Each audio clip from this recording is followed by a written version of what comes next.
Hello from Romania, friends, where I am a child. It's been about a year and a half since I started investing, and maybe about a year since I actually started adding more money and maxing out my ISA, so starting investing more seriously. And I think it's time for a portfolio update. Here we are in my ISA. I'm really happy with how it's been performing. I'm really happy I started investing a year and a half ago. I would have never guessed that it's gonna go so well. And I definitely don't regret putting all this money into it. So it shows me here that I have invested myself £24,164, and I have a return of 16.76%, which is an extra £4,000.48 that has been just my return and growth on my investment, making it a total of £28,213. Most of my investments are in the positive currently, but I'm just gonna walk you through and show you which ones have been my top performers and my worst performers. Okay, so I have AbbVie, which has been giving me a return of 23%. I'm ecstatic about that, but of course, a pharmaceutical company, so it has been doing well in this period. Then I have AT&T that has been going down recently quite a bit, but AT&T pays quite a high dividend, so I don't regret investing in it because it gives me quite good dividends every so often. I'm gonna check the dividend because I can't remember how much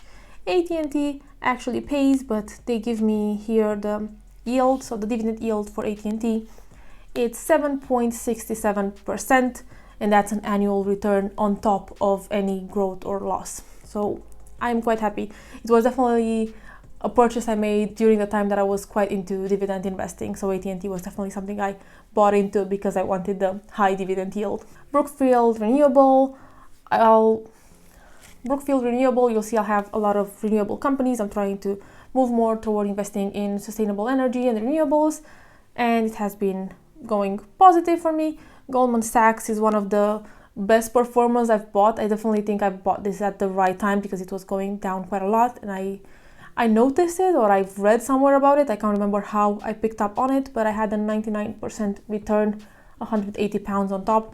I didn't put that much money into it, but it has been performing really well for me, and I'm really happy about having Goldman Sachs invested in Goldman Sachs. Greencoat UK, once again a renewable, sustainable energy company, is going so and so. The price, the return I have, it's fluctuating quite a lot between having negative or positive, but it's not a huge amount, so not too upset about it. And then let's go lower. Intel is in positive. iShare Global Clean Energy is a bit lower just now, but I have invested quite a lot in it. I've put £3,000 in it, and I'm aware that it's a massive investment, but I think this one is going to perform well, and I'm definitely invested in it for the long run. iShare UK Dividend, once again a fund that I've invested in because of the dividend, but it has also given me a good return, 38% return.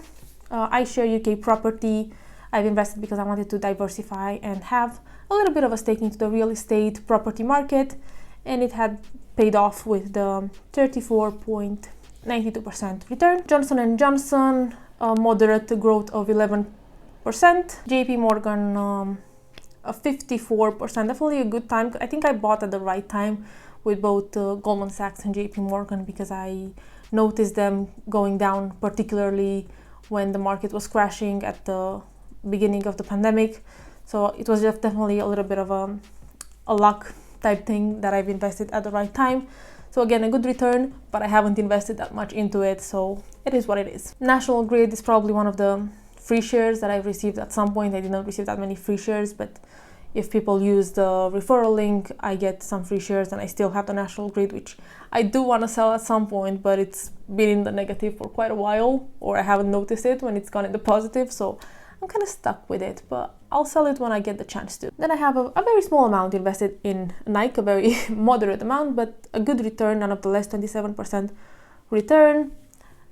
Debatable if I should have invested more. I definitely knew that I'm buying Nike at a good time, but I wasn't sure how well it's going to recover, so I was a bit scared of making a big investment in Nike. Plug Power, once again, a renewable company because I'm trying to move into that area. It's a bit in the negative just now, but I do believe in it, so hopefully in some time it's gonna recover.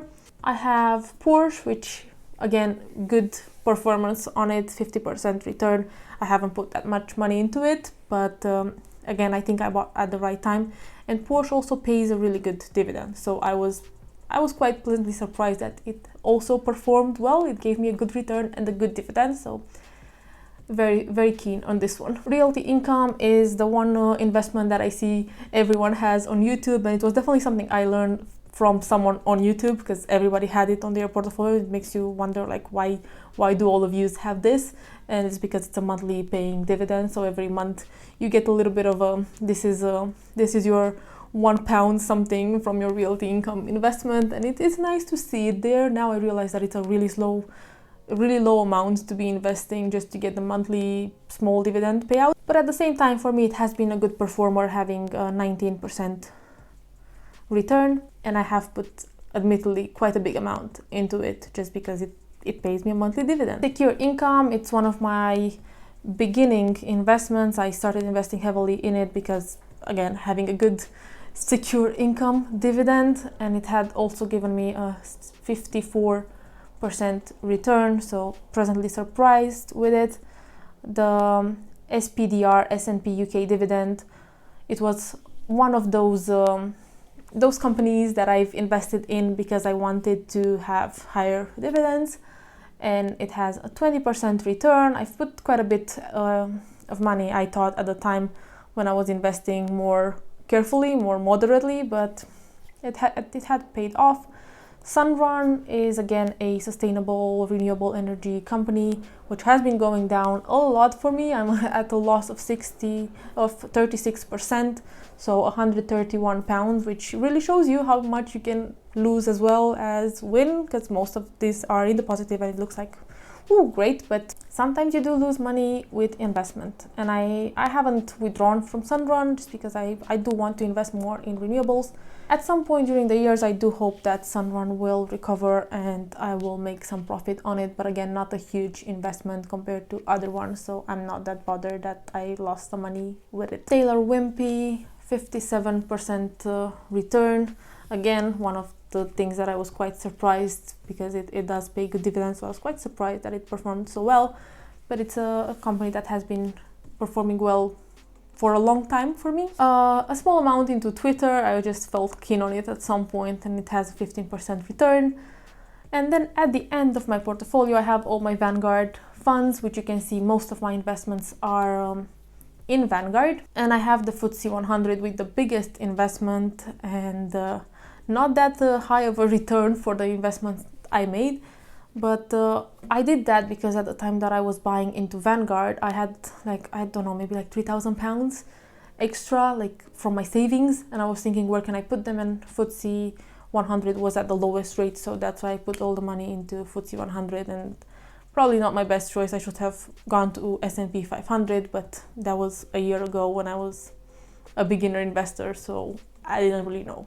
And you can see between the four Vanguard indexes that I have invested in, S&P 500 has been performing the best with 28% return, which really shows that indexes perform quite well as well compared to individual companies, so it's not really necessary to invest so much in individual companies and not run the risk as much of losing money. And that's about it for my portfolio. Thank you very much for bearing with me through it. Goodbye!